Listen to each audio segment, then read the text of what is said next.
Bonjour tout le monde, nous nous retrouvons pour cette autre session de notre formation. Nous sommes à l'avant-dernière séance et déjà je voudrais vous féliciter pour votre assiduité, pour votre présence, pour votre engouement, pour votre participation durant toute la formation. On aura l'occasion d'en parler. Et aujourd'hui, nous allons poursuivre la formation avec beaucoup plus d'éléments qui puissent vous permettre de faire l'exercice du module 3 et également le module 4. Nous allons continuer à respecter les règles que nous nous sommes assignées en début de formation. Et pour la journée d'aujourd'hui, la question est la suivante. Quel conseil donneriez-vous à votre moi de 15 ans si vous aviez la possibilité de voyager dans le temps? La priorité est aux dames.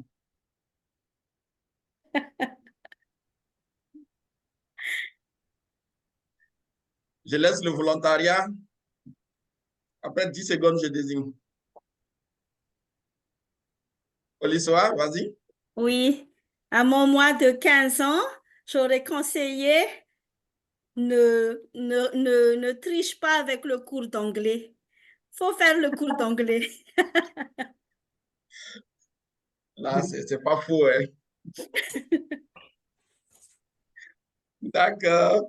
Bien noté. Qui d'autre? Amadou, Amadou, d'accord. étudier, étudier, étudier. Voilà le conseil que je donnerai au moins de 15 ans. D'accord, Amadou. Mais je pense qu'il a bien compris, hein? Si Amadou est là aujourd'hui, c'est qu'il a bien compris depuis 15 ans. Voilà, c'est très bien, bien dit, hein? D'accord, qui d'autre? Oui. Allô? Bodja, Oui. moi je dirais d'éviter les politiciens. D'accord. Donc, moi, Ça va s'imposer à lui, hein, parce que c'est eux qui créent le cadre. Oui, Éléonore? Moi, c'est aussi vraiment se donner à fond, surtout dans les études. Et puis, bon, comme la sœur l'a dit, l'anglais. Parce qu'aujourd'hui, c'est un handicap un peu pour moi. D'accord. Dans la vie d'un consultant? Bon, OK. donc moi, Je ne dirai pas le contraire. j'ai D'accord, qui d'autre? contribué. Et moi, D'accord, Wiggy? moi, si je pouvais remonter le temps, donc je dirais à mon moins de 15 ans de sortir un tout petit peu. Parce que je ne sortais pas, je ne faisais qu'étudier, donc cela m'a rendu casanière. Donc maintenant, même pour sortir de la maison, c'est tout un problème. Donc je dirais, on peut D'accord. sortir, se divertir un peu. Alors, moi je D'accord. dirais, Mais moi je dirais, ton mois de 40 ans peut rattraper, hein? oui, moi je dirais qu'il ne faut pas mettre tous ses œufs dans le même panier. Hein?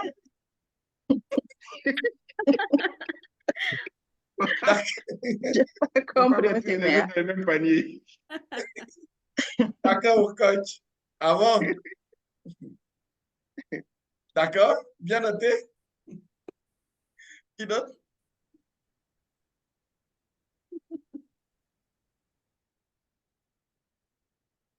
D'accord. Donc, merci. Merci à tous. Nous allons continuer. Donc, pour la journée, Claude va nous entretenir sur l'évaluation des investissements. Et donc, à la fin de cette session, vous devez être capable de comprendre les concepts de coût, d'échelle et de taille, analyser les options de revenus et de coûts d'une entreprise à l'aide de l'analyse coût, volume, profit, identifier les différentes informations financières nécessaires à l'analyse de la rentabilité. Et donc, pour dérouler la session, Claude? Oui, je suis là. L'éminent financier va nous entretenir. Oula. Bon, en fait, comme on a dit là, non, mardi.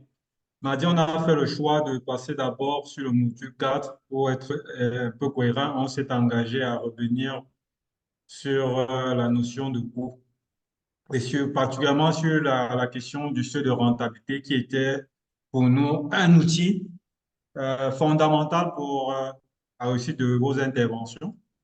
Donc, avant de se relancer dans l'objet proprement dit, c'est-à-dire parler du seuil de rentabilité, comment il est déterminé, on va juste faire un petit rappel sur ce qu'on s'est dit sur le coût.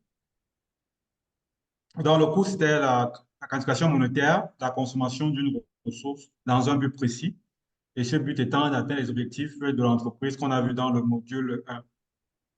Donc, l'objet de coût, c'est tout élément sur lequel on décide de faire une sorte de quantification monétaire du fait de son utilisation, on va dire comme ça. Et dans une entreprise, il faut dire qu'on entend par coût total l'ensemble des dépenses qu'on va engager pour la mise sur le marché des biens et des services. Il y a un élément qui reviendra et qu'on va aborder dans les prochaines séances aussi, dans des séances, je pense. Il faudra garder à l'esprit, peut-être vous l'avez entendu parler déjà, sur le compte de résultats, on reviendra dessus, parce que c'est sur cet élément, en fait, qu'on ira le plus travailler pour avoir des informations en termes de coûts et de recettes de l'entreprise. Dans slide suivant. Donc, vous vous rappelez aussi qu'on a essayé de caractériser, de catégoriser les coûts au-delà du coût de position, au-delà de ce qu'on pourrait dire les coûts invisibles et coûts visibles qu'on a dans la formation, dans les contenus. Et donc, on a fait un petit commentaire dans le chat la dernière fois. Il y a une catégorisation qui nous intéresse, qui nous interpelle plus, c'est celle de coûts variables et coûts fixes. Donc, par coût variable, vu que les coûts, c'est une catégorisation monétaire, coût variable, on dit les coûts variables sont des coûts qui évoluent proportionnellement ou directement avec le nombre d'unités fabriquées au produit. C'est-à-dire que si c'est une entreprise de négoce, naturellement, c'est le nombre d'unités qu'on mettrait sur le marché. Et puis, on a aussi une autre catégorie de coûts, c'est des coûts fixes ou coûts de capacité. La notion de capacité, on ne revient plus dessus, on en a beaucoup parlé. C'est des coûts liés à l'organisation structurelle de l'entreprise, c'est-à-dire que ce sont des coûts liés à l'utilisation des machines, de la chaîne de production, de la flotte logistique, si vous en avez. Tous ces coûts seront des coûts fixes et qui sont liés à la capacité de l'entreprise. Donc, slide suivante. Parlons de coûts variables plus en détail. En fait, qu'est-ce qu'on entend par coût variable? C'est-à-dire, par coût aussi, on parlera de charges dans certains documents ou dans certains échanges. On parle de charges de l'entreprise avec les dépenses que l'entreprise engage, on parle de coût en fait. Donc, ce sont des synonymes que ça ne vous perturbe pas. Si vous arrivez à un certain niveau, vous entendez parler de charges. Charge, ça veut dire que, comme le dit, c'est une dépense que l'entreprise supporte. C'est pour ça qu'on utilise plus en comptabilité le vocable de charge. Mais si vous trouvez que ça ne devrait pas vous permettre de comprendre qu'on parle de la même chose. Donc, ici, on a voulu cette fois-ci faire une illustration graphique pour permettre de visualiser mieux la différence qu'il y a entre un coût fixe et un coût variable en relation avec la production. Donc, rapidement, on dit une autre définition qu'on pourrait trouver de coût. Allô?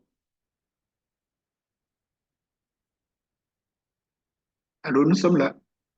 D'accord, OK. C'était bien calme. Donc, une autre définition qu'on pourrait parler, vous aurez probablement dans certains ouvrages, vous entendrez probablement.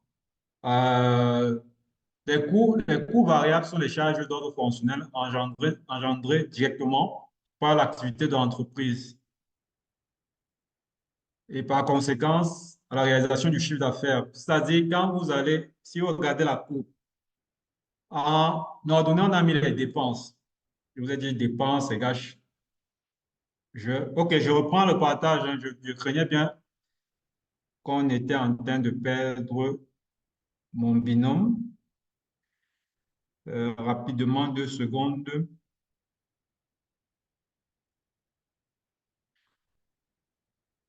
Vous avez mon écran? Oui. Oui, Oui, oui. on voit. C'est pas trop zoomé, j'espère. Oh, OK. C'est bon, Zoomer un c'est peu bon. plus, si possible, sinon c'est lisible. D'accord, OK, super. Donc, graphique, de manière graphique, vous avez les dépenses, c'est les charges variables. Vous voyez bien que vous avez le zéro que j'ai mis en évidence ici. Et vous avez l'activité ici. On a dit sur les quantités produites. Alors, comment évolue? C'est que vous allez voir, ça c'est la courbe des charges variables. Plus on tend vers la bordure supérieure, c'est-à-dire on produit plus la dépense aussi augmente. Vous voyez que si on n'a pas produit, on est à zéro ici. Donc, c'est pour ça qu'on dit, en fonction de la quantité produite, la charge va augmenter. Et c'est le cas, par exemple, pour, en fonction de la superficie qu'on aura mise en valeur dans une exploitation agricole, on va acheter, l'achat de la semence sera proportionnel à la superficie, par exemple. La semence, donc, qui est une dépense, va être proportionnelle au niveau de production qu'on veut atteindre. C'est-à-dire que si vous vous mettez, je ne sais pas, une pépinière de 1000 pieds, proportionnellement, vous allez acheter 1000 plants parce que vous voulez obtenir 1000 pieds de, je ne sais pas, n'importe quel produit que vous voulez. Donc, ça sera proportionnel. C'est pour ça qu'on parle que ça évolue en fonction de l'activité. Maintenant, à contrario, on a les coûts fixes. On a toujours la même courbe, vous voyez, c'est le même graphique, les axes sont les mêmes. Le zéro, il est toujours là. Mais on voit ici à zéro, c'est-à-dire qu'on n'a aucune quantité produite, on a déjà un niveau de charge fixe. C'est-à-dire indépendamment du niveau d'activité, et ça, quel que soit le niveau d'activité qu'on a, ça, entre guillemets, vous voyez, si on évolue là, la charge reste constante, par exemple, sur l'année. C'est-à-dire, ça va être l'exemple du bail commercial. Si vous avez un bail de 200 000, en janvier, ce sera 200 000, février, ce sera 200 000. Même pendant l'intersaison, le bail sera de 200 000. Donc, ce n'est pas parce qu'il y a intersaison que le bailleur ne va pas réclamer son dû. Donc, du coup, c'est pour ça qu'on parle de fixe. Donc, peu importe le niveau d'activité, théoriquement, il est connu, il est stable sur l'année et qu'on y rapporte tous les fins de mois. Donc, c'est pour ça qu'on parle de charge fixe qui est différent de ce que vous avez vu tout à l'heure, différent de charge variable qui, elle, évolue très relativement avec le niveau d'activité. C'est-à-dire que si vous ne faites aucune activité, il n'y a pas de charge variable on n'aura aucune charge variable, mais on aura quand même des charges fixes. Voilà. Donc, ça, c'est voilà la principale différence de manière graphique. Voilà la différence entre ces deux types de charges. C'est-à-dire, quand vous allez aller dans le compte de résultat d'une entreprise, parmi toutes les dépenses qu'elle fait dans son compte de résultat pour pouvoir déterminer son bénéfice, parmi ces dépenses, il y a des dépenses qui sont fixes, qui sont récurrentes et qui ont le même montant sur toute l'année. Il y a des dépenses qui vont fluctuer avec proportionnellement au niveau d'activité qu'elle aura réalisé. C'est-à-dire que si elle a une période où elle a fait beaucoup d'activités, les charges vont augmenter. Mais si elle n'a pas fait d'activité aussi, les charges vont baisser, contrairement aux charges. Donc, maintenant, ça, c'est à peu près le paradoxe qu'il y a entre ces deux-là. Voilà. Donc, vous avez deux cas de figure ici. Le premier est dans le cercle bleu, le second dans le cercle rouge. Oui, Richard?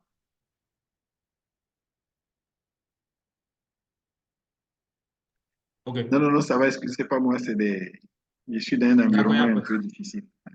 d'accord, ça j'ai compris. Donc, on va dire, qu'est-ce que représente ces deux cas de figure qu'on va trouver régulièrement? Si vous êtes dans une entreprise où il y a très peu de charges fixes, ça veut dire qu'ils ont beaucoup de charges variables. Ça veut dire qu'ils ont trouvé le mécanisme pour pouvoir rendre la majorité des charges variables. Et je vais mettre ça en bleu parce que c'est l'idéal. C'est ce que, en principe, on recherche le plus dans les entreprises. C'est que on souhaite avoir le maximum de charges variables. Ici, Et c'est ce qui peut arriver quand on passe un processus de certification. Quand vous avez une entreprise qui a beaucoup de charges fixes, elle a tendance à avoir très peu de charges variables. Et ça, c'est ce qui fait très peur normalement aux chefs d'entreprise. Donc, le challenge étant de ne pas se retrouver dans ce cas de figure ici. En fait, le challenge de cette formation, c'est de faire attention à ne pas se retrouver dans ce cas de figure parce que, en principe, même si vous réussissez à couvrir vos charges variables ici, il faudrait encore que le niveau d'activité, c'est-à-dire qui va permettre de déterminer le niveau de vente, puisse permettre à ce que vous puissiez couvrir également vos charges fixes ici. Et pour arriver à ce niveau, quelquefois, vous avez vu des sociétés sous-traiter toute leur flotte de distribution, c'est-à-dire au lieu d'avoir des camions qui entraînent des coûts de maintenance, par exemple, qu'elle va entretenir tous les mois, elle va prendre un sous-traitant pour lui confier la distribution de ses produits. Et comme ça, par exemple, dans ce cas de figure, elle a réussi à transformer une charge fixe liée à la logistique en charge variable parce que là, maintenant, ce temps, lui va le facturer en fonction du volume d'activité. Donc, vous avez aussi entendu parler de la délocalisation de certaines usines en Europe qui se sont faites dans la recherche de la minimisation des charges fixes et de trouver plus de charges variables. Le plus souvent, des essais de sous-traitance de certaines grosses boîtes naissent du fait qu'on veut transformer des charges fixes qui ont atteint un certain niveau critique en charges variables.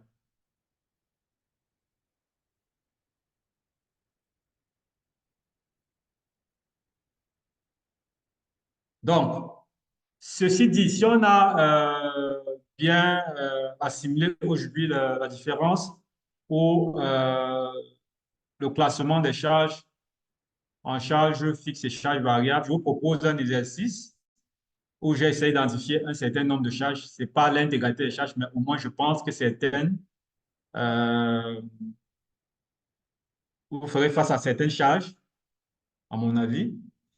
L'exercice pour nous sera d'identifier s'il s'agit, dans le contexte horticole, d'une charge fixe ou d'une charge variable. Et de dire pourquoi à chaque fois que vous aurez fait votre proposition. Donc, on commence par tout ce qui est énergie, c'est-à-dire que eau, électricité, carburant. À votre avis, pour une entreprise horticole, s'agit-il d'une charge fixe ou d'une charge variable?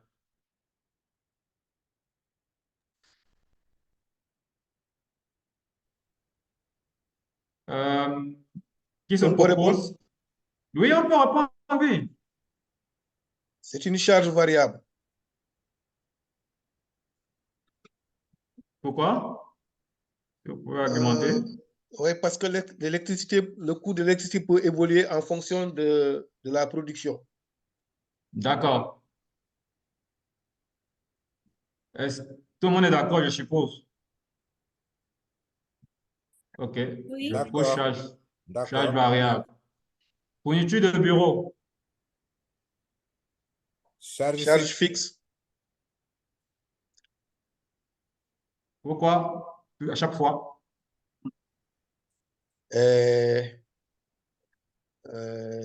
Parce que les fournitures, à mon avis, dès qu'elles sont acquises, c'est pour la campagne. Voilà. Donc, c'est très bien. Ça n'est pas lié à l'activité. Quelquefois, le challenge ici, c'est de prendre juste ce qu'il faut pour les fournitures de bureau. C'est-à-dire que si vous en prenez trop, en fait, vous vous privez de l'argent et ça reste là. Et puis, avec quelquefois l'humidité, ces fournitures peuvent être détériorées. C'est de l'argent perdu. Rappelez-vous, on a dit quand une capacité, on a une surcapacité, en fait, on dépense pour rien. Et il faudrait toujours garder ça en l'esprit. À chaque fois qu'on contient ou on conserve un élément qu'on n'utilise pas 100%, c'est de l'argent dépensé pour rien. Donc, je suis d'accord avec vous. En ce contexte agricole, c'est une charge variable. Mais pour un secrétariat bureautique, attention, pour un secrétariat bureautique, ça sera une charge variable. Oui. Donc, il faudra voir en fonction des secteurs. Il faudra, c'est que c'est pas, je dis ça pour dire que c'est pas coulé dans le marbre. C'est pas parce qu'on a dit aujourd'hui que c'est une charge variable ici que partout où vous verrez, vous direz que c'est une charge variable. Oui. En fonction du secteur. Oui, c'est ce que je voulais dire aussi, quoi. Voilà. Ce que je voulais dire, par exemple, nous, on est dans des situations où, en fonction des audits qu'on fait, il y a un certain nombre de documents qu'il faut produire. Donc, la quantité de Ah. fourniture va être liée aux activités. D'accord, super. Ça, il faut faire attention à ça. Ce qu'on dit aujourd'hui, c'est dans le contexte horticole. Donc, si vous avez une entreprise, il faut analyser en fonction de l'activité d'entreprise pour voir comment ça peut se comporter. D'accord. Matériel, petit matériel outillage de production. Variable. En fonction donc de l'intensité donc du travail. Voilà. Moi, je Attention, il y a dirais une les colonne deux. ici pour les deux. Hein. Moi, je dirais les deux. Les deux, oui. Je dirais les deux Ouais. que, bon, selon l'activité, on peut avoir besoin de plus de matériel. Ah. Donc, si on est dans une situation où on est dans une situation stationnaire, bon, on n'évolue pas, ok, peut-être que le petit matériel outillage, ça ne va pas varier dans le temps. Mais dès qu'on va augmenter les activités, il va falloir peut-être ajouter encore du petit matériel et outillage. Donc, je pense que ça va dépendre aussi de l'activité.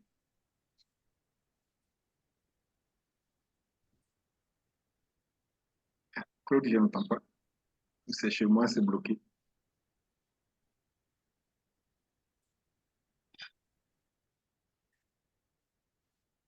Ah, Je pense que c'est pas- c'est chez moi, ça ne marche pas ou... Chez Non, moi aussi, Richard, on Richard. vous entend. Richard, on Ok, vous entend. donc c'est Claude qui a... Je pense que c'est Non, Claude non, qui est non. parti. On attend. On attend. D'accord. On vous attend. Certainement que c'est Claude. Il y a full chance qui est là. Je vais le contacter.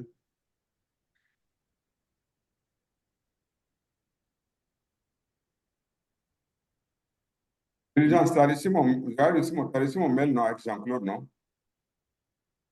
Voilà, Monsieur Tiago qui arrive. Oui, j'ai reçu. Oui, Claude est revenu. Désolé, je vous entendais plus. J'ai préféré d'avoir coupé pour revenir.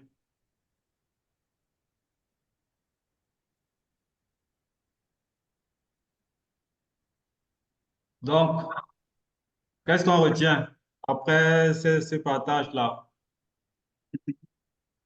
Moi, je dirais les deux. On retient les deux. D'accord, OK.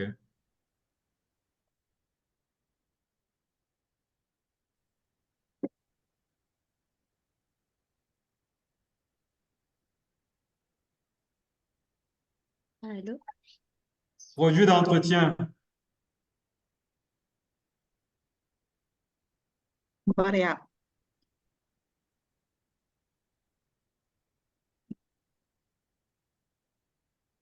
Ah, variable. Pourquoi? Les produits d'entretien. Donc, quand vous parlez de produits d'entretien, c'est quel genre de produit?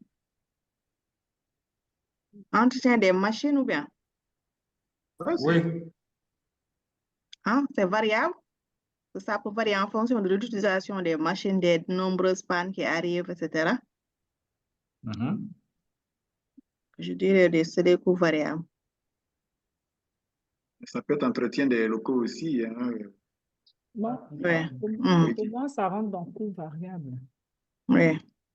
Ça aussi, ça peut être les deux, hein? Ça aussi, ça peut être les deux. Parce que dans tous les cas, on a une quantité qu'on prend régulièrement. Et puis, bon, et comme l'a dit Weji, en fonction donc de... Il peut y avoir, que ce soit les machines, il peut y avoir un mois où on a plus de panne. On a plus de panne, il faut acquérir d'autres. Donc, moi, je dirais aussi les deux ici. OK.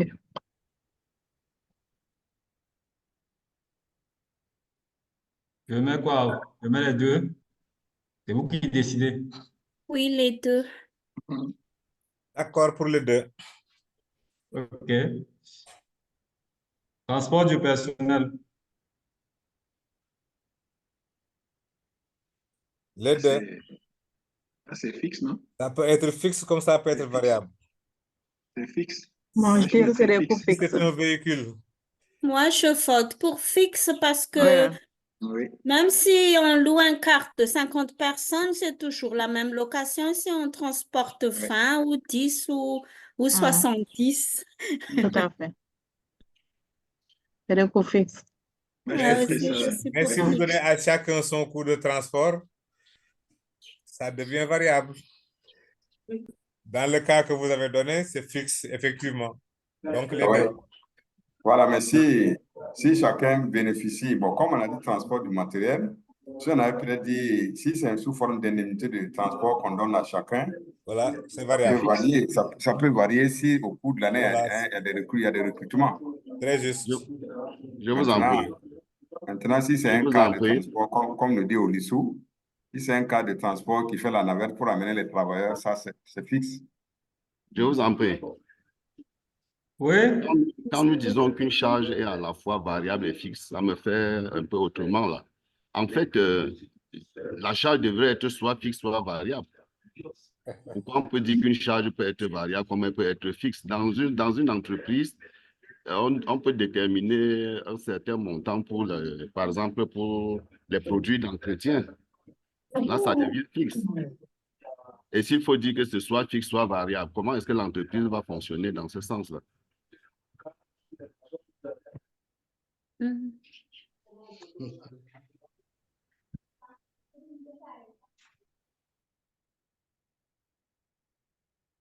allô?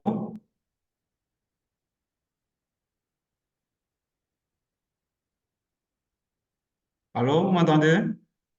Oui, Parfaitement. moi j'entends. Oui, Oui, oui, bien sûr, bien sûr. on vous entend. D'accord. Je pense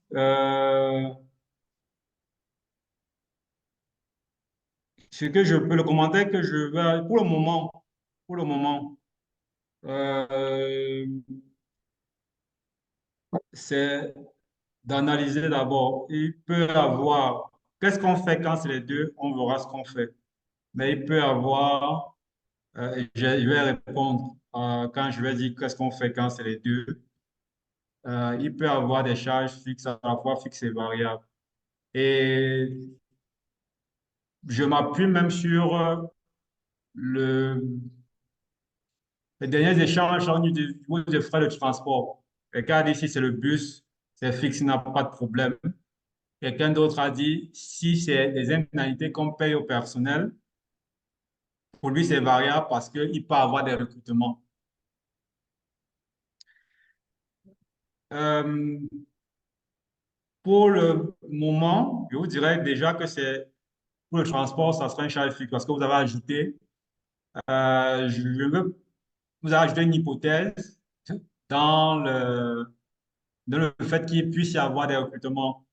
Mais à niveau d'activité stable, ça sera fixe. Chaque mois, si vous payez les indemnités, c'est le même montant que vous payez au personnel. Si vous prenez un bus pour faire le ramassage, qu'il soit plein ou pas plein, ce sera le même montant. Donc, après, quelqu'un aurait pu dire que ça peut être variable parce que si le nombre de kilomètres augmente, l'activité de bus va augmenter, donc ça peut varier.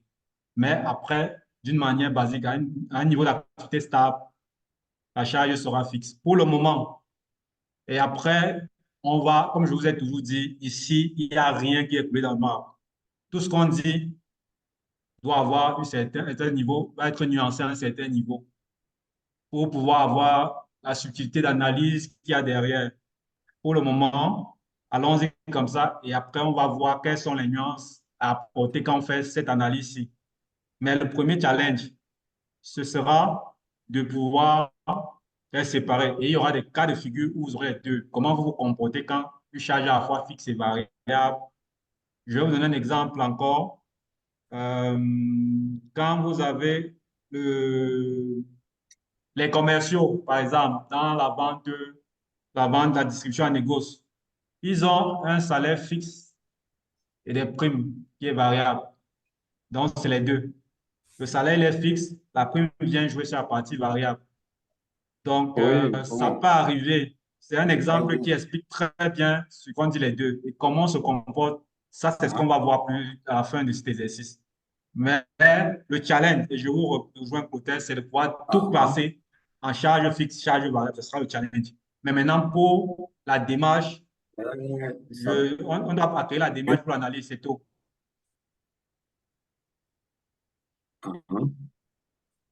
C'est bon, Clotaire? Oui, c'est bon pour moi. D'accord. Donc, transport, on va mettre charge fixe. Quand vous avez arrêté un montant pour les indemnités personnelles, ça ne va pas varier d'ici de sitôt, au moins pour la campagne agricole. Transport de marchandises ou transport suivant. Ça va C'est ça va variable. être variable. Super, voilà. C'est en fonction de la quantité de marchandises transportées pour la production. Voilà, voilà. D'accord, ça c'est si vous avez pris un prestataire, vous la rendez variable. Mais si vous avez votre euh, dispositif de transport, vous verrez bien que derrière, au-delà des dépenses, par exemple, transport, il y aura des coûts d'entretien qui peuvent venir et des coûts d'entretien à feu logistique qui peuvent entraîner des charges fixes. Donc, mais transport, quand vous allez sous-traiter, ça devient variable. Et je vous ai expliqué tout à l'heure que c'était un mécanisme aussi pour transformer des frais fixes en frais variables, la sous-traitance. Donc, location bâtiment. Fixe. Fixe. À l'unanimité, ils ont dit fixe. C'est bon. Mhm. Location terrain. Fixe. Variable. Location terrain? Oui, Ouais. c'est ça. C'est en fonction. Ah, en fonction de la superficie du terrain. Oui. En fonction de ce qu'on veut produire. Si on veut Oh. produire 1000, on peut prendre un terrain donc d'une certaine dimension. Si on veut produire 2000, on prend un terrain double. Oui, mais, ça, Oui, mais le coût reste fixe. on le paye pour une campagne. Oui, Voilà, le c'est coût pour la reste fixe. campagne. On raisonne sur la campagne. Mhm. Il devient fixe. Donc, si vous prenez 150 hectares en location et que vous n'utilisez que 15, c'est que vous faites vraiment ce qu'on appelle du grand n'importe quoi, en fait. Donc, il faut faire attention à ça. C'est une charge fixe. C'est que vous créez des charges pour rien. Ça ne sert à rien de prendre 150 hectares et d'en utiliser que 15, par exemple, en location. Et c'est le cas de figure que vous allez peut-être rencontrer. Frais d'assurance. Fixe. Fixe, d'accord. Super. Formation du personnel. Variable. Variable. Variable, oui. Variable. En Ah, fonction bon. des différentes thématiques, les besoins en renforcement de capacité. Donc, par exemple, de l'évolution de référentiel. Si on passe de la version 5 à la version 6 de Global Gap, donc forcément, il y aura une nouvelle formation. Donc, c'est variable. D'accord. Amortissement des investissements. Qui peut nous définir, me dire ce que c'est qu'un amortissement? Ce serait bien, par exemple. Quelqu'un a une idée? La notion d'amortissement des investissements. Oui, bien sûr. D'accord. Oui, si on a acheté un tracteur Ouais. à 20 millions, et si on sait que la durée de vie d'un tracteur, c'est peut-être 10 ans, l'amortissement sera, n'est-ce pas, le dixième de 20 millions. Mhm. D'accord. Donc, c'est Donc, l'argent ce qu'on que doit mettre de côté pour renouveler la L'amortissement est machine. fixe.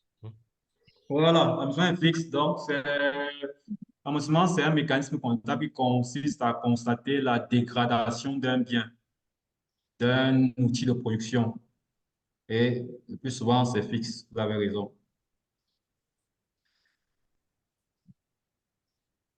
OK.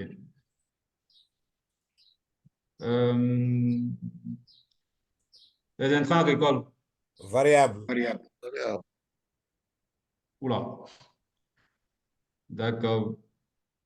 Variable. Une seconde.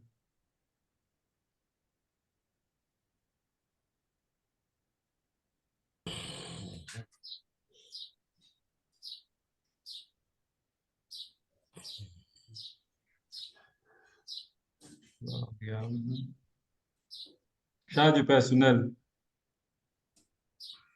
Variable, parce Les deux. qu'il y a le personnel fixe et puis il y a les temporaires.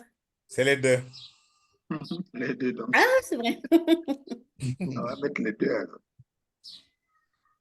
Les deux. D'accord. Super. Donc, quand vous avez fait cette première analyse, et ce qu'on recommande le plus souvent, c'est de commencer d'abord par identifier, comme dans une entreprise, toutes les charges fixes. Ça, c'est plus facile à faire. Vous voyez, quand vous analysez sur une campagne, par exemple, vous savez exactement c'est fixe. Après, vous allez sur les charges variables. Et maintenant, il y a un reste, il y aura toujours un ensemble de charges pour trouver du mal à remplir qui pourrait être les deux. Ce qu'il faudrait faire, c'est d'identifier la proportion qui est fixe, la proportion qui est variable pour les réaffecter. Parce qu'en fait, quand je mets des croix, c'est les montants que vous allez affecter dans ces cases-là. Je ne sais pas si vous comprenez. Non, je ne comprends pas. Est-ce que tu peux expliquer davantage? Oui, je disais donc que ici, par exemple, on a le petit matériel, les produits d'entretien, le personnel.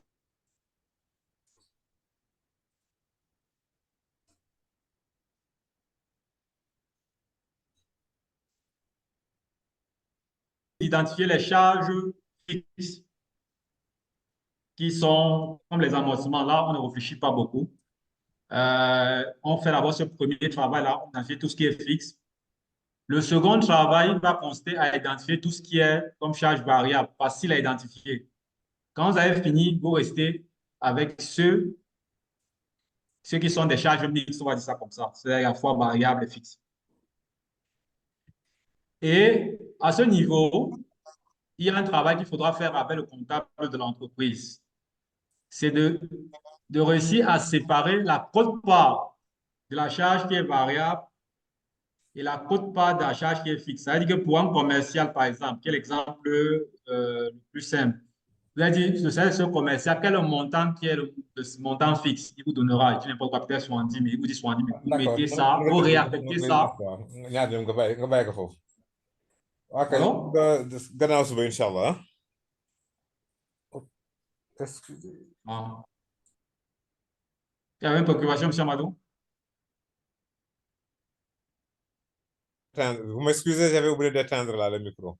Ah, d'accord. Donc, comme des produits d'entretien ici, la quote-part qui sera, c'est que si ça a donné, j'ai dit un peu quoi, ça a donné 10 000. Voilà. Sur les 10 000, vous avez peut-être identifié que 3 000 de frais de produits d'entretien sont variables. C'est que vous avez sorti des 10 000, 3 000 que vous allez mettre dans la colonne des charges variables et 7 000, vous mettrez dans la colonne des charges fixes. Ce qui, c'est que si on met ici, attendez, j'explique ça de manière, bon, mettons que ici, par exemple, donc je laisse ça comme ça. Ici, par exemple, on avait 10 000 comme ça. Voilà. Ce que je fais, c'est que si je mets n'importe quoi, il y a 3 000 de charges variables. Après, analyse ça avec le comptable des 10 000 et 7 000 de charges fixes. Ce que je vais faire maintenant, c'est que je vais mettre 3 000 ici et 7 000 ici. Et ici, naturellement, on tombe à 0. Est-ce qu'on est bon?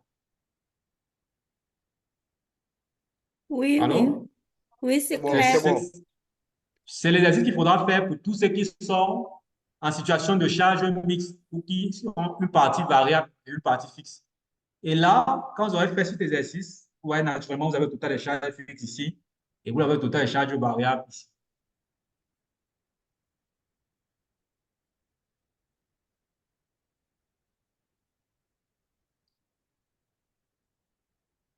Monsieur Clotaire, c'est bon? C'est très bien. Voilà, donc ça sera l'exercice qu'il faudra faire après. Donc, voilà un peu la démarche qu'il faudra avoir en entreprise pour pouvoir identifier les charges fixes et les charges variables. Naturellement, le support vous sera transmis, donc il n'y a pas de souci.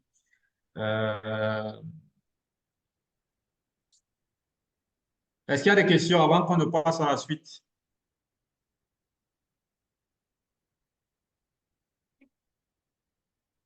On n'a pas de questions.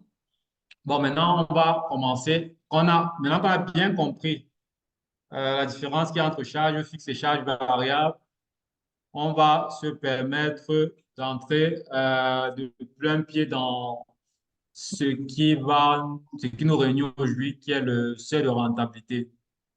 Donc, pour pouvoir parler de charges, on n'a pas de charges fixes et variables. Seuil de rentabilité, tout le challenge qu'on a, ce matin, c'est de se rassurer qu'on a tout au long de l'entreprise, de se rassurer que l'entreprise fait des bénéfices.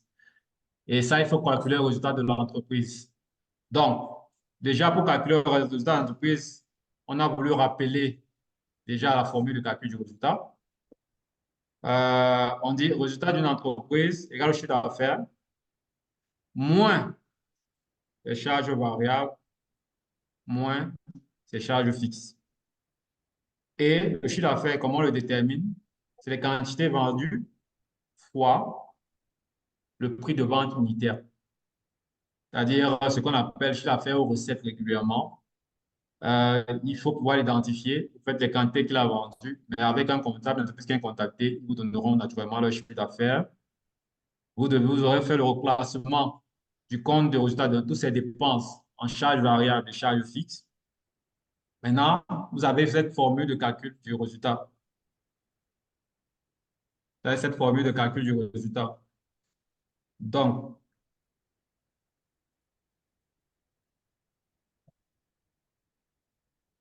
laissez-moi aussi rentrer. Donc, comme on parlait de ceux de rentabilité, il y a cet élément, et c'est d'où bien la question de la dernière fois. J'ai voulu reprendre ce graphique que vous avez trouvé dans le cours, et je vais expliquer le seuil de rentabilité maintenant par ce graphique. Donc, si je reviens à cette formule, cette première partie, si on la représente graphiquement, c'est-à-dire vous prenez le chiffre d'affaires, vous défalquez uniquement les charges variables, vous tombez sur un agrégat comptable. Les comptables utilisent souvent, c'est la marge sur coût variable. Donc, ça, c'est le premier niveau de diminution des charges sur le chiffre d'affaires. Donc, ce chemin où on parle de marge sur coût variable ici, où j'ai repris la formule, si vous vous rappelez la formule que j'avais tout à l'heure, j'ai repris juste la première partie de la formule. On va la représenter graphiquement, c'est-à-dire le chiffre d'affaires va naturellement couvrir les charges variables et ça va donner cette courbe-ci. On part toujours de 0 qui va évoluer. En fonction du niveau d'activité, le chiffre d'affaires va augmenter. Et dès qu'on va défalquer les charges variables qui évoluent aussi proportionnellement au chiffre d'affaires, on va trouver une courbe comme celle-ci. Jusque-là, vous êtes avec moi. Allô? Oui, Oui, Vous oui, m'entendez? Oui, c'est oui. bon. oui, on suit, D'accord. on suit. D'accord. Jusque-là, Donc, ça va. voilà, on aura une courbe comme celle-ci qui va progresser, comme ça. Ça, c'est le premier. Vous voyez que ici, sur cette formule, il manque le deuxième, le dernier élément qui est charge fixe. Voici ça qu'on a représenté ici, comme ça, qui est la ligne droite qu'on a dit charge fixe. Pour rappeler, pour le premier graphique, ça commence toujours très haut là, à un certain niveau, dès le 1er janvier, jusqu'à la fin du mois. Donc, on a ces charges-là. Et quand vous allez avoir dans le point de rencontre, voilà, ici en dessous, parce que les charges fixes, c'est-à-dire qu'ici en dessous, quand vous enlevez du chiffre d'affaires, les marges variables sur ce premier niveau-ci, vous voyez qu'on n'arrive pas à couvrir les charges fixes. C'est-à-dire que l'entreprise a une situation de déficit. Une fois que l'entreprise va rencontrer, c'est-à-dire que la courbe de marge variable va rencontrer la courbe des charges fixes, on sera à un point appelé le point d'équilibre, c'est-à-dire que le seuil de rentabilité, le résultat va donner 0. Une fois que les deux courbes là vont se croiser, le résultat va donner 0. Et à partir du moment où on commence à dépasser ce point-là de rencontre, on est dans une posture de bénéfice parce que vous voyez tout ça, en fait, c'est le bénéfice puisque là, dès qu'on a enlevé les charges, toute cette partie, c'est ce bénéfice que l'entreprise va réaliser. Donc, c'est dans ce point de rencontre-ci, entre la courbe des marges sur coût variable, c'est-à-dire le chiffre d'affaires moins les charges variables, et la courbe des charges fixes qui constitue donc ce seuil de rentabilité qu'on avait calculé dans nos exemples de l'avion, je ne me trompe pas, de mémoire 250 passagers. C'est ce point de rencontre qui sera tout le challenge. Donc, c'est cet exemple, c'est cet élément qu'on présentait dans le contenu du module et qui a suscité des interrogations. Donc, ça, c'est ici, je vous ai donné la formule de calcul, la formule mathématique. Je vous dis, pour déterminer ce point-ci, parce que faire le graphique à chaque fois, ça sera quand même un peu compliqué. c'est bien pour l'explication, mais pour le déterminer, il y a une formule mathématique simple qui permet de calculer ce point en quantité. Donc, vous avez donc total des charges fixes de l'entreprise. Vous divisez par le prix de vente, ouais, entre parenthèses, le prix de vente unitaire moins les charges variables unitaires. Donc, quand vous avez calculé vos charges de variables de 2000, par exemple, vous avez calculé les charges variables de 2023, vous divisez par la quantité totale vendue en 2023, vous avez le charge variable unitaire de 2023. Donc, vous prenez le prix de vente donc unitaire, qui est le prix affiché, vous soustrayez des charges variables unitaires, vous avez ce qu'on appelle la marge sur coût variable unitaire, et en prenant les charges fixes divisées par cette marge sur coût variable unitaire, vous tombez exactement sur les quantités au point d'équilibre ici, qui est le seuil de rentable. Est-ce qu'on est bon?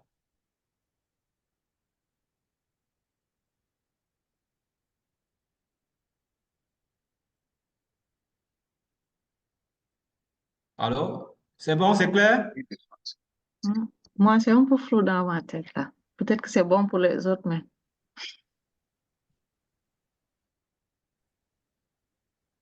Alors, si j'ai bien compris, Oui. c'est Allons-y vrai, au prénom. les charges fixes, d'accord, il n'y a pas de souci, mais en dessous, on dit prix de vente unitaire. Donc, il faut ramener à l'unité produite. Oui. Bon, qu'est-ce que je fais? Allez. À quoi est égal le chiffre d'affaires, en fait? Le chiffre d'affaires, c'est quoi? C'est la production multipliée par le prix unitaire. Bon, OK, attendez, je crée une zone de texte, n'est-ce pas? Donnez-moi 2 secondes. Euh, Mais là, le seuil, il faudra clarifier un peu là. oui, oui, on va revenir. Attendez. Je crée une zone de texte ici. On a dit le chiffre d'affaires, c'est quoi? J'appelle ça CA égale Production, avec en quantité quantité, la produite quantité, n'est-ce multipliée pas? par le prix unitaire. Multiplié par le Le prix de prix vente de unitaire. vente. Prix, prix de vente unitaire. OK. D'accord. C'est bon, n'est-ce pas? Là, c'est clair. Uhum. Maintenant, si je mets charge variable, on a dit que le charge variable est voulu en fonction de quoi? De la quantité produite. Nous sommes d'accord? Oui. Oui. D'accord. Si je mets charge variable ici, égale à quantité, euh, multiplié par Coût coût unitaire. variable Variable par unitaire. Est-ce que unité. vous êtes d'accord? D'accord. Est-ce qu'on est d'accord? Oui, Jusque-là, ça oui. va?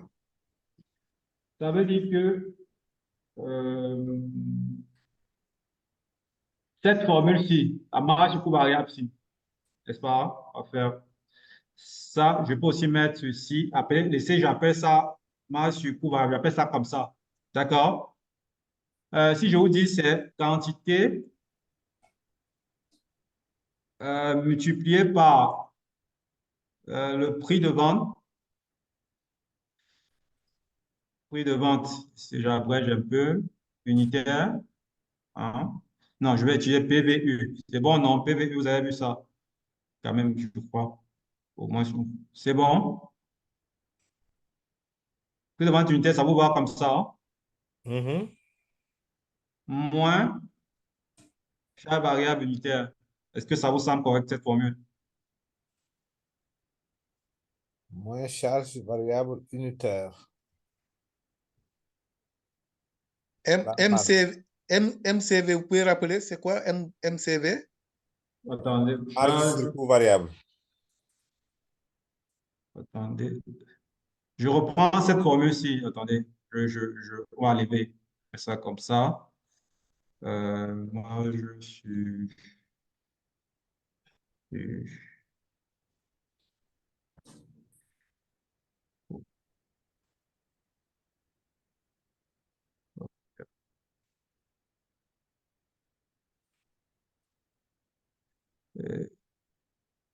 égale à quantité fois prix de vente.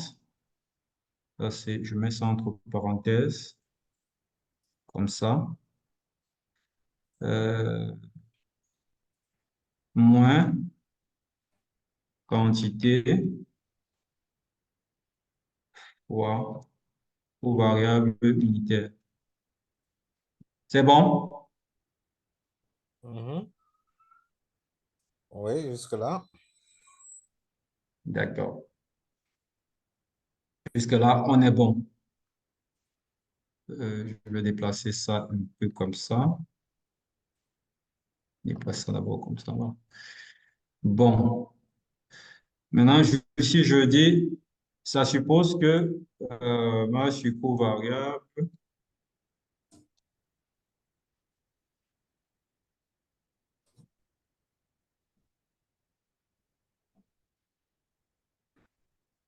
égale à, si je mets comme ça, je mets, bon, je fais quantité, il y a quantité ici, donc je ramène ça comme ça, je mets entre fractions. Je mets prix de vente moins charge variable unitaire. Est-ce qu'on est ensemble? Jusque-là, c'est bon?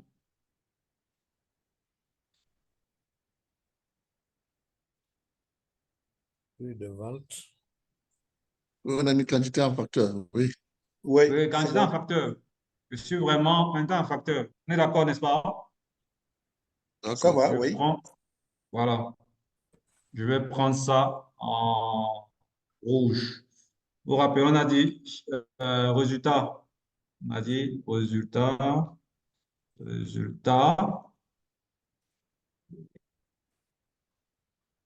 égal à Chiffre d'affaires chiffre moins charge. Moins charge Charge variable fixe. plus charge fixe. charge variable.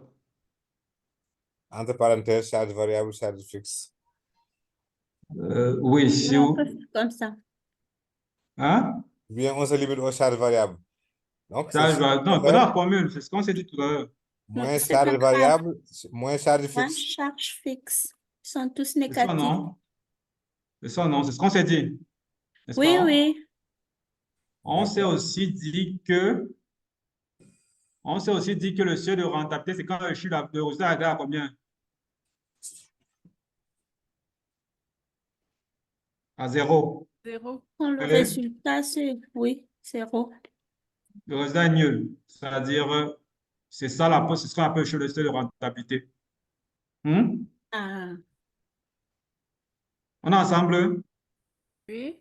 Allez-y, Oui, on vous suit. Donc, Oui, je oui. mets, la rentabilité, oui. je mets 0 égal à, je C'est copie quand le ceci. chiffre d'affaires est égal aux charges variables plus les charges fixes. Voilà. Donc, 0 égale à ceci.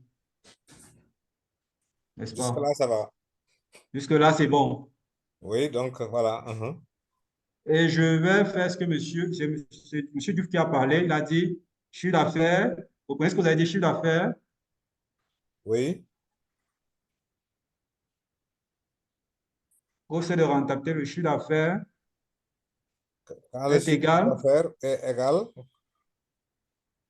aux charges variables plus les charges fixes. Fixe. Je note ça.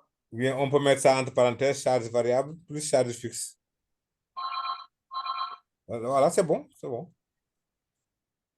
C'est ce que ça veut aussi dire ça. D'accord? C'est ça.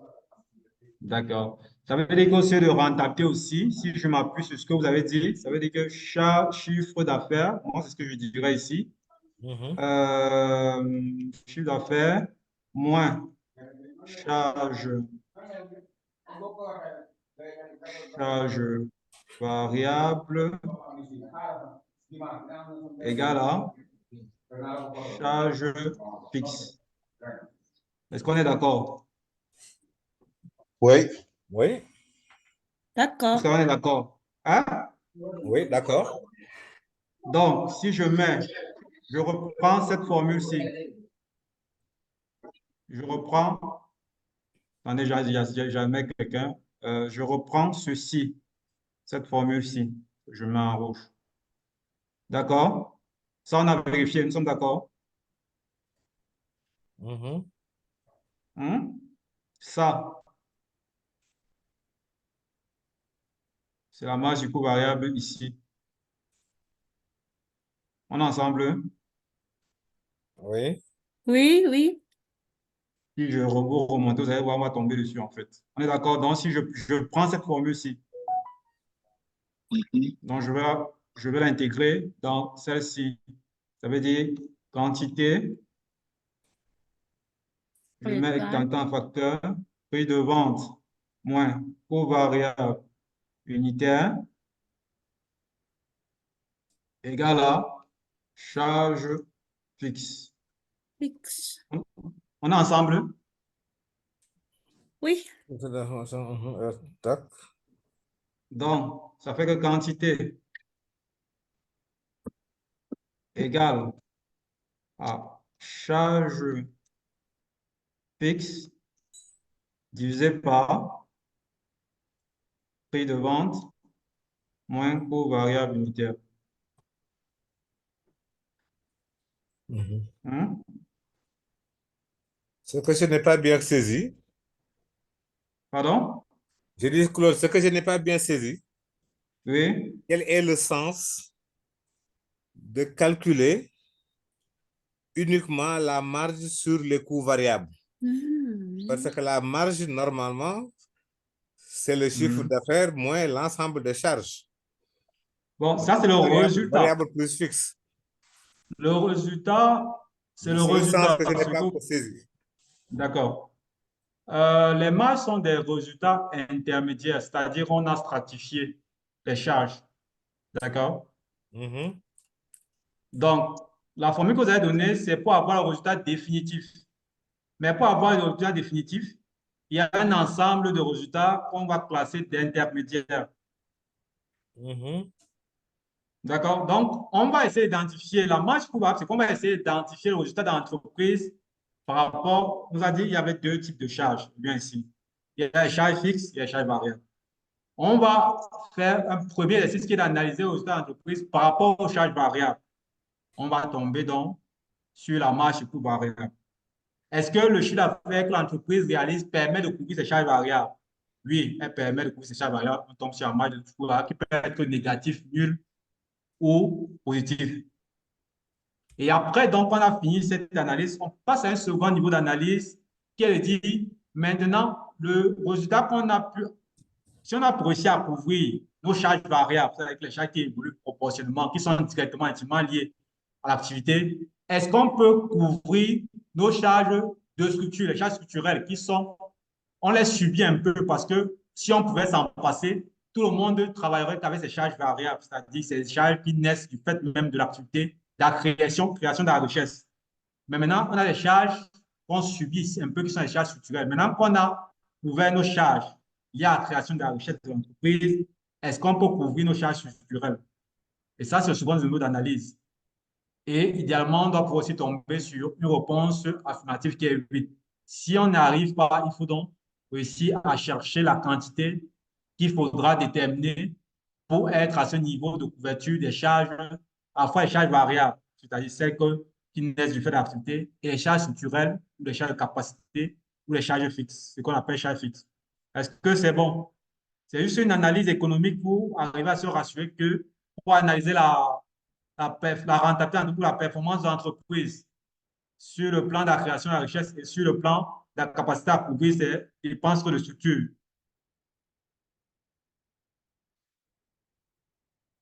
C'est bon?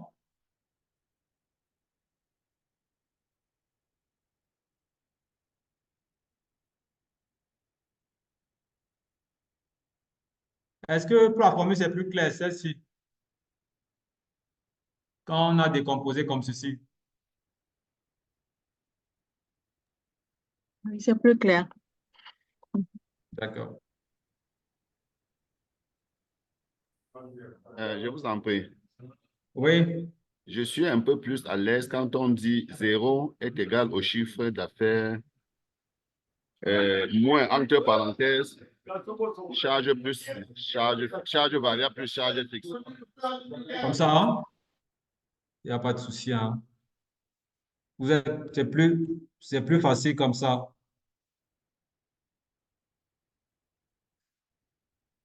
Comme ça? Oui, c'est bon pour moi. D'accord, il n'y a pas de souci. Ça, c'est bien, c'est clair, effectivement.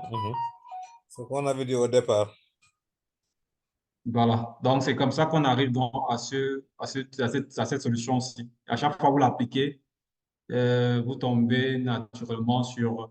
Bon, il faut que je crée peut-être une slide sur lequel... ouais, sur ça. Je garde juste C'est la même ceci. chose pour les résultats, hein? Oui, oui, oui. Égal chiffre d'affaires moins, entre parenthèses, charge variable plus charge fixe. On ferme la Oui, parenthèse. oui, je corrige ça. Je garde ça comme ça pour que quand on partage, ça sert d'aide-mémoire. Enfin,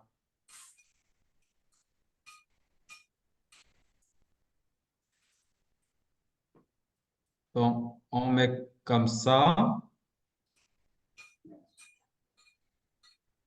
C'est ça. Coût variable plus.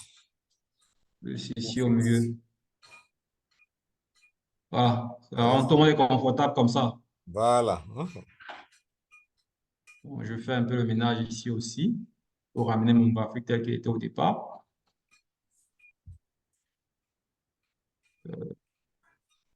Hop.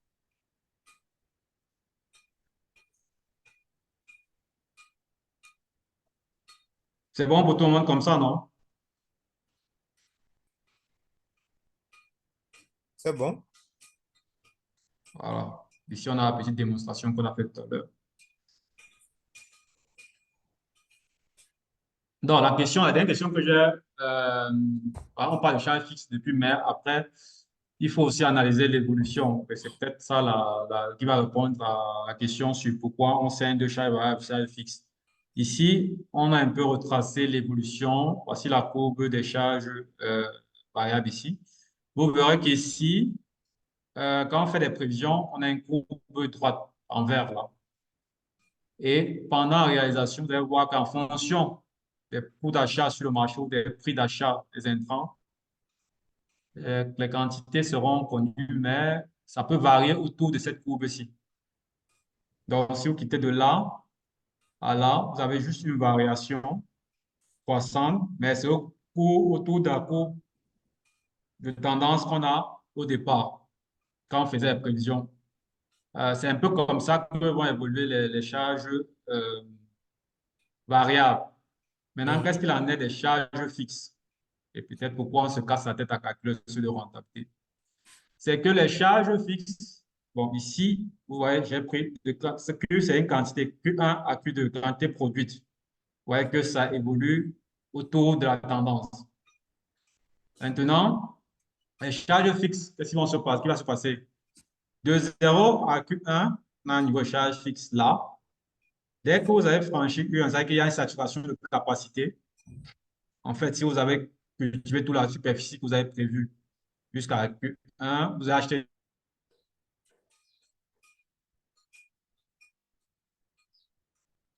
de nouvelles parcelles. Donc, ça va faire un saut d'un palier à un autre. C'est-à-dire que si c'était peut-être 10 000 de charge fixe, vous pouvez passer à 15 000, à 20 000 en fonction de la superficie d'un coup. Ça ne va pas osciller comme on a vu pour les charges variables autour de la tendance. Une fois que vous avez dépassé la quantité Q2, il y aura encore un saut de palier. Et quand on passe dans la certification, parce qu'on va mettre l'entreprise à niveau, on a tendance à créer des charges fixes. Donc, on va faire peut-être passer ici en termes de charges fixes. Il faudrait donc se rassurer, quand on travaille sur ce rentabilité, se rassurer que la quantité sur laquelle s'adosse son contrat, par exemple, vous avez dit que ce sont des entreprises qui financent leur point de certification. La quantité sur laquelle s'adosse son contrat sera ici, dans cet intervalle Q1 et Q2 pour pouvoir couvrir ces charges fixes. Donc, ce sera tout l'enjeu de calculer ce seuil de rentabilité pendant une démarche de certification. Parce qu'on aura naturellement, du fait de la mise à niveau, créer un niveau de charge fixe qui va naître de la mise à niveau d'entreprise, il faudrait se rassurer que les quantités qu'on produit soient situées dans l'espace euh, adéquat pour le niveau de charge fixe qui va naître de cette certification-là. Si vous certifiez une entreprise, par exemple, qui va faire une quantité Q1 et que ces charges fixes sont passées à ce niveau, vous comprenez naturellement qu'elle est dans une posture où c'est structurellement déficitaire, donc elle va finir par ne pas pouvoir aux nouvelles certifications et même pouvoir risque même de fermer boutique à terme. Donc, l'exercice maintenant de vérifier que le programme de certification, les quantités qu'on lui propose de prendre vont être alignées, va faire que vous êtes certain qu'elle pourra atteindre son seuil de rentabilité et du coup, renouveler sa certification et pérenniser l'entreprise chemin faisant.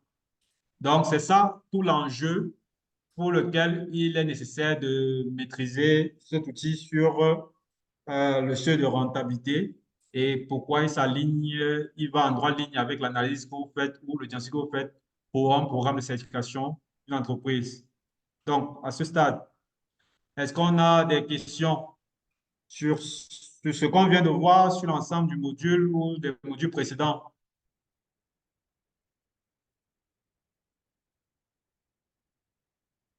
Moi, la question qui revient, c'est... Oui. Claude, vous me suivez? Oui, je vous suis très bien. Voilà, j'ai dit, la question qui revient toujours, c'est quel est le sens donc de calculer la marge seulement sur les coûts variables. Et pour moi, j'aurais calculé la marge sur les coûts globaux. Hein? C'est coût d'affaires moins charge fixe plus charge variable. Là, je comprends. Mais ce que je veux comprendre maintenant, c'est le sens de calculer donc la marge seulement à partir donc des charges variables. Pourquoi? Le sens. C'est ça que je n'ai pas bien saisi. Bon, au final, on calcule la marge sur les coûts globaux, au final. Sur les coûts globaux, tel que vous dites, au final. C'est ça, là c'est clair et compréhensible.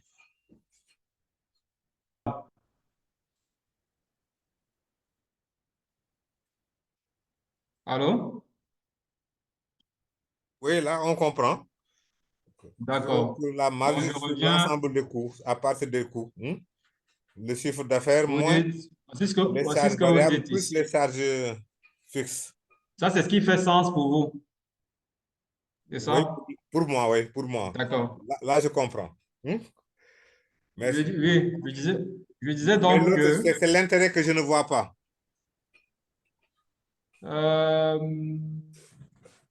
L'intérêt... Oui. L'intérêt, c'est que quand vous avez calculé pour une entreprise qui est en déficit, pour que j'explique ça comme ça, c'est-à-dire que son résultat il est déficitaire, il faut qu'elle mène des actions, c'est-à-dire qu'elle réduise ses charges. La question qui se pose, c'est où est-ce que je peux agir, et je reviens sur ceci, où est-ce que je peux agir pour passer rapidement en situation de rentabilité, c'est-à-dire en situation possible de bénéfice. Dois-je agir sur mes charges fixes, sur mes charges variables? Là sera la question. Est-ce que je dois me débarrasser du magasin? Est-ce que je dois renégocier avec des fournisseurs pour des prix bas? Là est toute la question. Et quand on va donc faire cette décomposition, c'est pour identifier quel est le type de charge qui consomment le plus de marge. Je vais dire ça comme ça. Quel est le type de charge qui grignote le plus le bénéfice que je devrais me faire? C'est ça, pour ça qu'on décompose. Est-ce que ce sont des charges variables qui grignotent le plus de bénéfices? Si c'est des charges variables, ça suppose donc que je vais agir sur mes prix d'achat, par exemple. Si ce sont des charges fixes, je vais agir si le niveau de charge variable est intéressant. C'est-à-dire que ce n'est pas ça qui consomme le plus de marge. sont pour mes charges fixes, je vais donc agir sur mes charges fixes en réduisant mon niveau de charges fixes. Est-ce que j'ai des magasins, par exemple, qui ne servent à rien que je loue? Est-ce que j'ai pris 150 hectares de terre que j'utilise, sur lesquels j'utilise que 15 hectares? Si c'est le cas, par exemple, je vais me débarrasser donc de la différence, quoi, des 85 hectares pour rester qu'avec 15 hectares dont j'ai effectivement besoin, par exemple. Je ne sais pas si vous voyez. Oui. Oui, oui, oui, oui. C'est ça tout l'enjeu, c'est se dire sur quoi j'agis. Est-ce que mon point faible, ce sont mes charges variables ou mon point faible sont mes charges fixes? Et ça qu'on décompose pour essayer de voir ce sur quoi on agit pour avoir très vite des résultats. Et on se dit, dans une entreprise, ce sur quoi il est le plus difficile d'agir, ce sont sur les charges fixes. Donc, il faut en détenir le moins possible.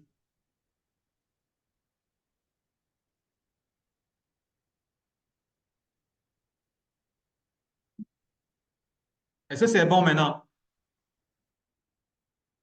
Oui, ça va, c'est plus clair. Voilà, donc c'est juste une question d'analyse. Mais au D'accord. final, quand on a déterminé la marge totale, c'est-à-dire le résultat, pour comprendre comment ça se situe, parce que vous pouvez avoir un résultat positif et ne pas être satisfait. Hein. Ça peut arriver, vous pouvez être dans une situation de bénéfice, mais vous savez que par rapport à vos concurrents, vous n'en faites pas assez. Et si vous n'en faites pas assez, sur quoi est-ce que vous devez agir? Vous voyez, pour quelqu'un qui a pris 15 hectares, par exemple, quelqu'un qui a 15 hectares, qui ne souhaite que c'est 15 hectares, quelqu'un qui a pris 150 en location, et qui utilise 15 hectares, il peut tous être en situation de bénéfice, mais celui qui a 150 hectares sera en situation moins bénéficiaire que celui qui a 15 hectares. Et s'il se compare, celui qui a 150 hectares se pose la question, pourquoi j'ai moins de bénéfices que lui alors qu'on a tout, on utilise les mêmes agrégats, on utilise les mêmes éléments pour la production. Et c'est là que son analyse va lui permettre de savoir que, en fait, c'est parce que j'ai pris trop de superficie, donc si je me débarrasse peut-être de 85 hectares, je me trouve dans une situation confortable par rapport à l'autre, donc ce n'est pas nécessaire que j'ai toute cette superficie, par exemple.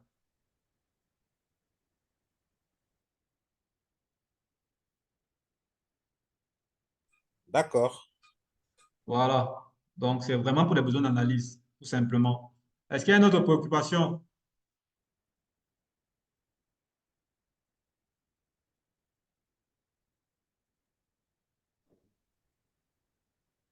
Oui, je pense que, oui, le vrai challenge sera d'identifier les différentes charges là dans Oui, les entreprises. voilà. Ça sera vraiment votre challenge d'identifier ces charges-là dans les entreprises. Ça, c'est clair. Et la démarche qu'on a vue tout à l'heure va être un bon outil, ça va être une bonne démarche d'analyse pour pouvoir identifier ces charges-là, pour pouvoir faire cet exercice aisément. Oui, M. Bakary? Oui, bonjour. Je crois que Bonjour. l'explication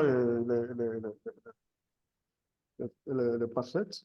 Maintenant, moi, mon souci, c'est au niveau de... Dans votre démonstration, vous avez mis 0, c'est-à-dire vous êtes parti du fait que on a résultat, évidemment, égal à charge, le chiffre d'affaires moins charge, coût-charge variable. Évidemment, si on n'a pas la parenthèse, si on n'a pas le crochet, on a moins charge, charge fixe. Maintenant, vous dites, je ne sais pas si ce n'est pas hypothèse ou bien vous avez mis 0 égal chiffre d'affaires moins coût variable moins charge variable. Et de là, on a découlé toutes les autres formules. Pourquoi? Ce 0-là, pourquoi? On est parti de quoi? Pourquoi Je reviens ici. D'accord, je reviens ici, M. Bakary. Ici, et ce graphique-ci, il faut être intéressant. On a dit ici, si vous avez ici, c'était bon. La coupe de marge de charge variable, c'était bon. Oui. Oui. Ici, on a dit c'est la courbe des charges fixes. Oui. D'accord? Oui. On s'est dit, vu que voici le niveau de charges fixes de l'entreprise, c'est-à-dire les dépenses fixes de l'entreprise. Oui. D'ici, C'est-à-dire, si vous faites prix de chiffre d'affaires moins les coûts variables à chaque fois ici, vous êtes en dessous. C'est-à-dire, ici, vous êtes en déficit. Nous sommes d'accord parce que vous n'arrivez pas à couvrir les charges fixes. Donc, vous couvrez vos charges variables, mais il reste des charges fixes que vous n'avez pas à couvrir. Donc, vous êtes en situation de déficit dans cette partie du graphe, cette zone inférieure. Est-ce que vous êtes avec moi? C'est bon? Oui, c'est bon, c'est bon. Parce que là, les charges fixes sont supérieures aux coûts variables. Voilà. D'accord. Et donc, ce qui nous intéresse, c'est une notion, c'est le seuil de rentabilité. On s'est dit que dès que ces deux graphes, c'est-à-dire que charge fixe, cette courbe, charge fixe et charge variable se croisent, le résultat, il est nul. Ça va. Parce que à ce point exactement, ici, et ça tape sur un niveau de chiffre d'affaires, ce niveau de chiffre d'affaires-ci, Tout de suite. la courbe des charges variables et des charges fixes se croisent. C'est-à-dire qu'on tombe à zéro. Allez-y. Allez-y. Monsieur Bakabouza, on est ensemble? Oui, on est ensemble. Excusez-moi, il y avait des gens. Excusez-moi. D'accord, c'est pas que je marque un temps d'arrêt. D'accord, allez-y. Allez-y. D'accord, donc, en fait, on cherche, dans toutes les démonstrations qu'on fait, c'est qu'on cherche la quantité à ce niveau-ci où la courbe des marges sur coût variable, la courbe des charges fixes se croisent. Et donc, on sait, en regardant le graphe, on sait qu'à ce niveau, le résultat il sera de zéro. En fait, pour ceux qui sont un peu plus mathématiciens, ce qu'on cherche à faire, d'accord, Ouais. c'est de calculer cette équation-ci. 0 égale à chiffre d'affaires moins charge variable plus charge fixe. C'est ça qu'on est en train de chercher à résoudre, cette équation-là. Et c'est... C'est-à-dire qu'en ce moment, le résultat est zéro, quoi. Oui, on sait de rentabilité, le résultat est zéro. Ça, c'est ce qu'on sait. D'accord. Donc, on se dit, si on sait qu'au seuil de rentabilité, le résultat est zéro, il faudrait que, par exemple, dans une démarche de cette équation, que le contrat qui soutient l'initiative de cette équation soit à un niveau de volume, de telle sorte que on est certain qu'avec les charges variables et les charges fixes d'entreprise, au minimum, l'entreprise sera un résultat de zéro. C'est tout le challenge qu'on a là. Parce que si, par exemple, sa quantité est de, je ne sais pas moi, 300 et que le contrat propose 150 produits à l'export, ça ne vaut pas la peine d'engager cette démarche. Si le contrat a 300, OK, au minimum, il va couvrir ses charges et après, dans le temps, il va gagner forcément parce qu'il va produire plus. Si le contrat a 400, c'est encore mieux parce qu'on sait qu'il a dépassé la quantité minimale qui est de 300. C'est cette analyse qu'il faut faire. C'est ce point-là, c'est cette quantité qu'on est en train de rechercher. D'où l'intérêt du seuil de rentabilité. C'est bon? C'est bon, c'est bon. Ouais. C'est bon, ça va.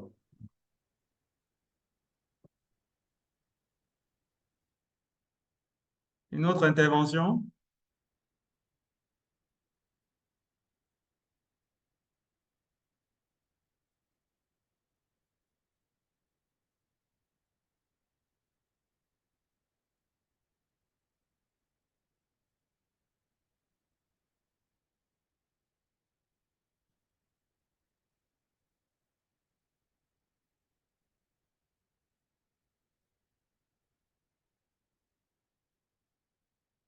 Bon, je pense, là, c'est plus clair. Est-ce que c'est plus clair? Madame Olessoir, est-ce que c'est plus clair cette fois-ci par rapport à la question du groupe la dernière fois dans le chat? Ah oui, tout à fait. C'est quand vous avez fait la démonstration, c'est clair maintenant. Merci beaucoup. D'accord.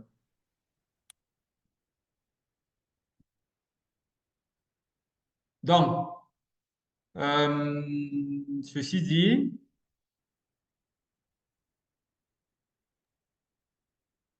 donc là, on va essayer de faire l'étude de cas de 6.3.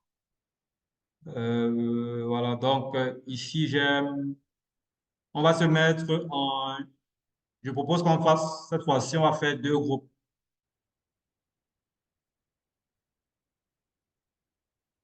D'accord? Est-ce que vous avez l'étude de cas avec vous? Si on se donne 1 minute ou 2 minutes pour télécharger l'étude de cas. Alors, on est ensemble? Oui, oui. Oui, oui. Je On se donne 2 je vous minutes. sens trop calme pour aujourd'hui. Qu'est-ce qui se passe? C'est le week-end, on est stressé. On se donne 2 minutes pour télécharger l'étude de cas si vous l'avez pas avec vous. D'accord. Je vous sens très calme. Ah bon. Mhm.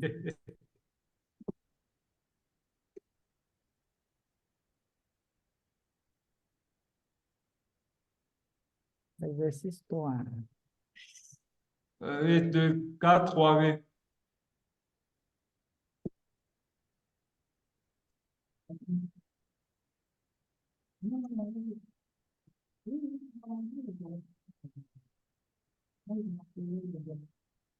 Monsieur Bakaro, vous avez bien baissé la main apparemment.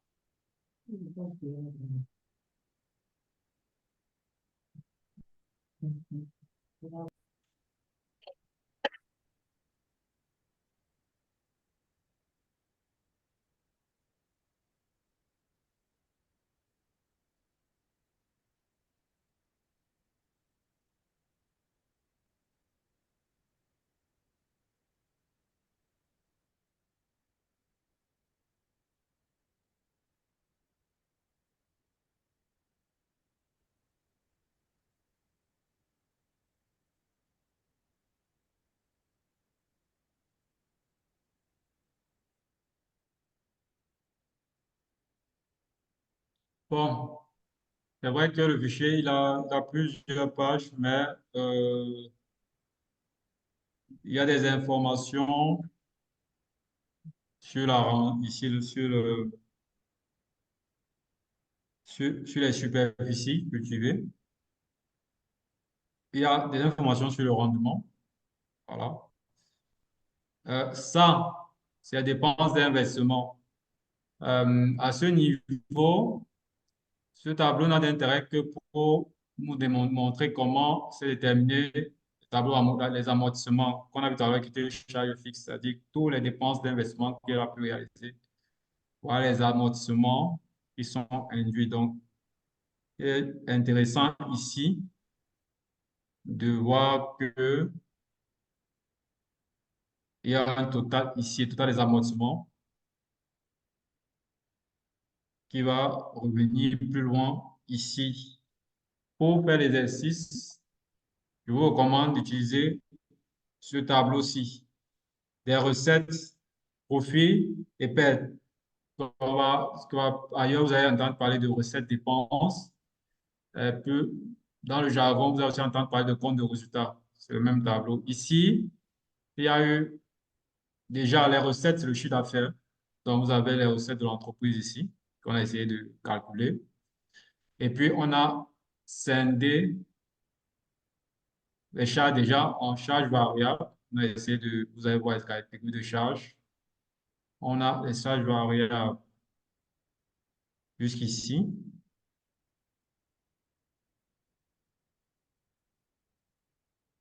Jusqu'ici, on a tout les charges variables.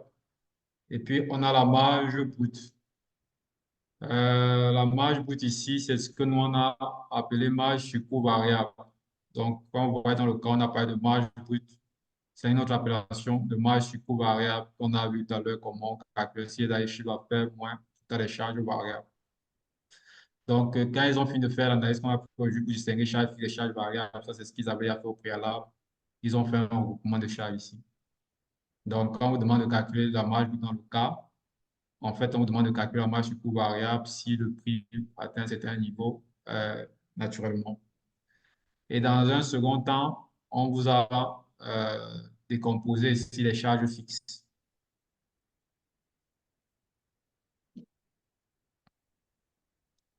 Et ici, à la fin, naturellement, vous avez le résultat. Quand vous prenez, si vous voulez, vous pouvez faire, ceux qui le souhaitent, chiffre d'affaires, c'est-à-dire recette, la première case, le premier tableau, ici, recette, moins marge sur coût variable, moins marge sur recette, moins charge fixe, pardon, autant pour moi, moins coût fixe, vous tomberez sur le résultat de la fin.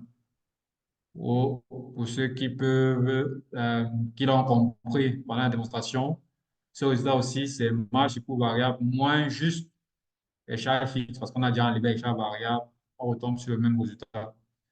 Donc, ici, ce cas, je pense, c'est où il y a l'entreprise a, dans l'énoncé, je pense, l'entreprise peut soit faire appel à des sous-traitants, des producteurs, soit utiliser sa superficie à elle. Donc, vous verrez, dans le cas, je crois, elle utilise elle, effectivement, elle avait 150 hectares, elle n'utilise que 15, alors qu'elle a les sous-traitants. Qu'est-ce qu'elle doit faire? Qu'est-ce qui est plus intéressant? Ça, c'est au-delà des résultats que vous aurez de cette étude de cas, c'est de pouvoir faire les analyses qui est autour de ce qu'on a vu aujourd'hui. C'est ça pour moi qui est intéressant de voir, par exemple, est-ce qu'on doit aller vers une culture propre ou est-ce qu'on va avec les sous-traitants, sachant que les sous-traitants, par exemple, dans le cas du secteur horticole, peut poser le débat sur la question de la traçabilité. Ça, c'est aussi un débat qui peut exister. Donc, comme je l'ai dit, rien n'est figé, mais c'est en fonction des forces et des faiblesses des entreprises et des opportunités que vous feriez vos analyses et que vous prendrez vos décisions, vous ferez vos suggestions aux chefs d'entreprise. Donc, voilà l'essentiel de ce que je pourrais partager avec vous sur des éléments qui pourraient vous aider à faire ce cas, naturellement, en plus de ce qu'on a vu ce matin. Donc, si tout le monde a son fichier, on va vous diviser pour cette fois-ci juste en deux groupes. Ce serait intéressant parce que il y aura d'abord des échanges entre vous. J'espère qu'on sera assez rapide. Et puis, on pourra voir un peu, avec les deux groupes, on pourra croiser les analyses qui seront faites. Ça nous prendra moins de temps dans les corrections parce que je pense qu'il serait aussi idéal qu'on échange toute la correction pour voir un peu à quoi s'en tenir. Donc, est-ce qu'il y a une autre question avant qu'on ne vous mette en salle pour faire le travail de groupe?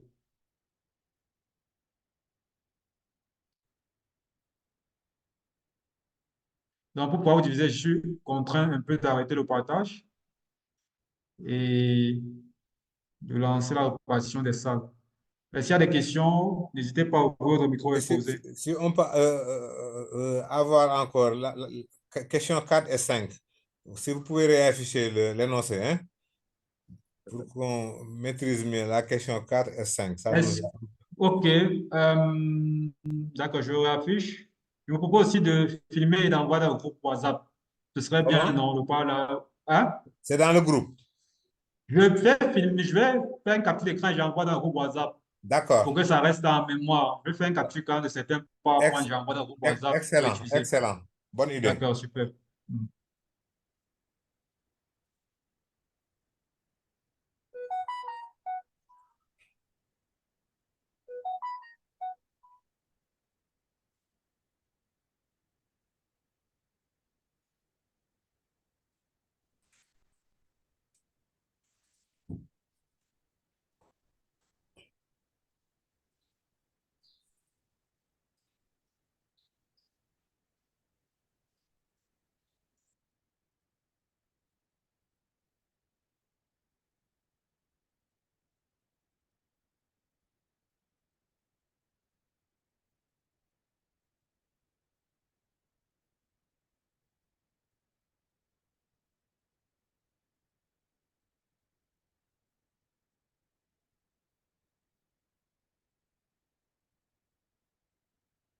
On a lancé l'ouverture des salles.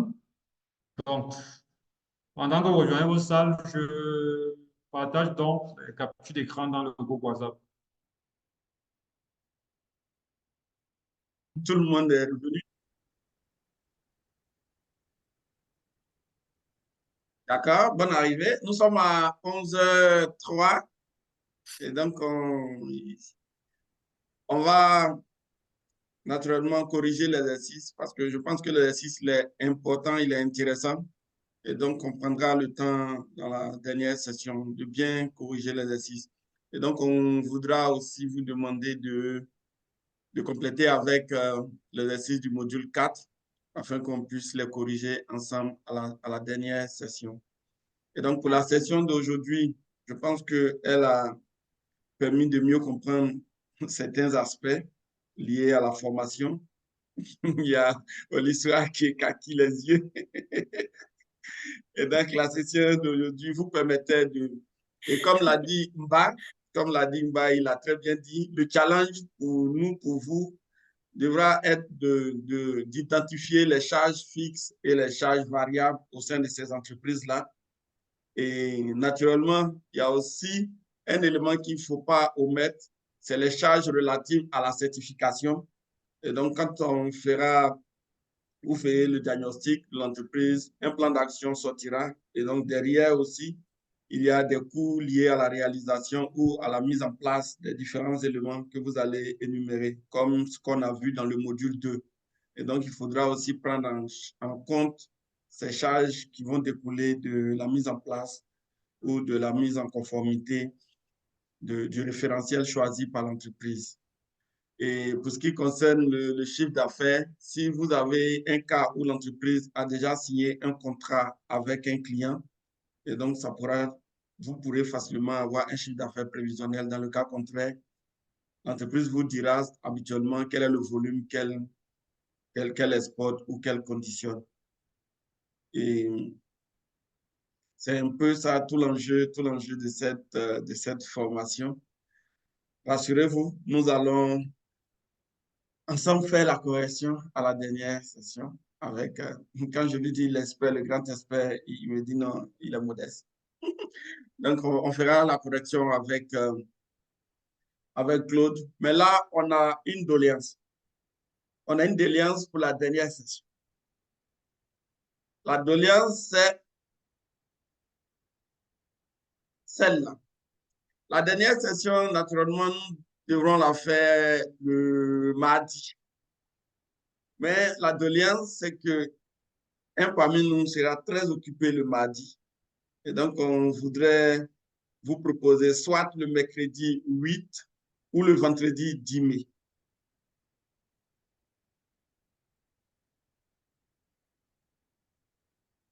Je voudrais vos avis sur l'une des deux dates. Nous sommes en train de regarder nos agendas.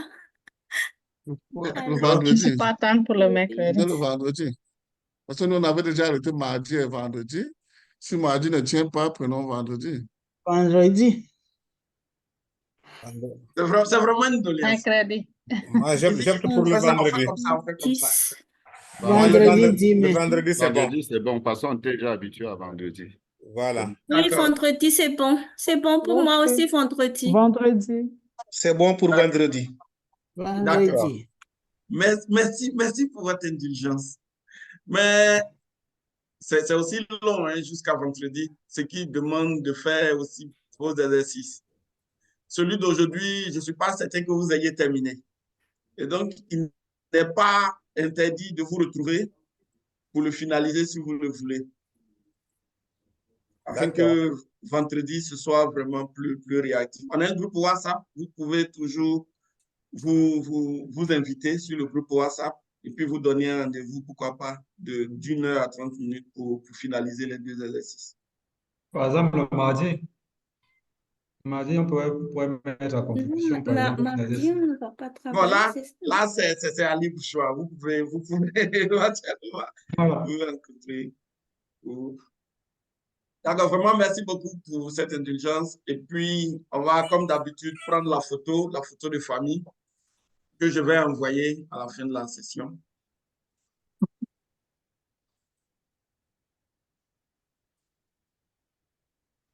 Oui, Léonore, c'est pas attendre. Donc, tu organises les filles.